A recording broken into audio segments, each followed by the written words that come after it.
Hi friends, ഞാനിന്നിവിടെ ഉണ്ടാക്കാൻ പോകുന്നത് കൽത്തപ്പമാണ്. അപ്പോൾ ഇതിങ്ങനെ ഉണ്ടാക്കുന്നത് നോക്കാം.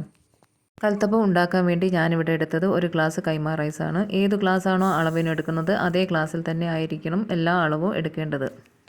അരിയിൽ വെള്ളമൊഴിച്ച് 5 മണിക്കൂർ കുതിർത്ത് വെക്കാം. അരി കുതിർന്ന ശേഷം കഴുകി വെച്ച എല്ലാ അരിയും മിക്സിയുടെ ജാറിലേക്കിട്ട് 2 ഏലക്ക തൊലി കളഞ്ഞത്, ഒരു നുള്ളു നല്ല ജീരകം, 1/4 കപ്പ് ചോറ്, അളക്കാനെടുത്ത അതേ ഗ്ലാസ്സിൽ തന്നെ 3/4 ഗ്ലാസ് വെള്ളം ആണ് ഇതിലേക്ക് ആവശ്യമുള്ളത്.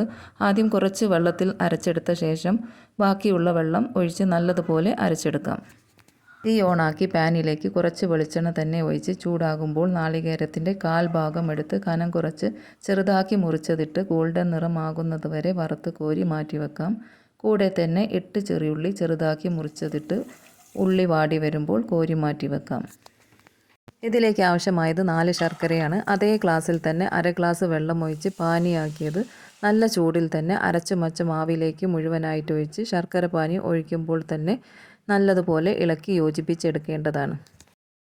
ഈ ചൂടിൽ തന്നെ ഇതിലേക്ക് ഒരു നുള്ള് അപ്പക്കാരം, 1/4 ടീസ്പൂൺ ഉപ്പ് ചേർത്ത് എല്ലാം ഒന്ന് ഇളക്കിയ ശേഷം കുക്കറിൻ്റെ വെയിറ്റ് ഊരി വെച്ച് തീ ഓണാക്കി ഹൈ ഫ്ലെയിമിൽ കുക്കർ വെച്ച് ചൂടാകുമ്പോൾ 4 ടേബിൾ സ്പൂൺ വെളിച്ചെണ്ണ ഒഴിച്ച് കുക്കറിൻ്റെ എല്ലാ ഭാഗത്തും ചുറ്റിച്ച ശേഷം കുക്കർ നല്ലതുപോലെ ചൂടാകുമ്പോൾ മാവ് കുക്കറിലേക്ക് ഒഴിച്ച് പെട്ടെന്ന് തന്നെ വറുത്ത് വെച്ചതെല്ലാം ഇട്ട് കുക്കർ അടച്ച് ഹൈ ഫ്ലെയിമിൽ 1.5 മിനിറ്റ് വരെ വെക്കാം.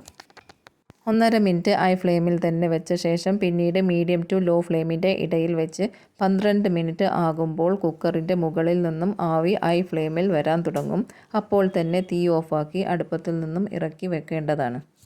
കുക്കർ തണിഞ്ഞതിന് ശേഷം മാത്രം തുറന്ന് എടുക്കാവുന്നതാണ്.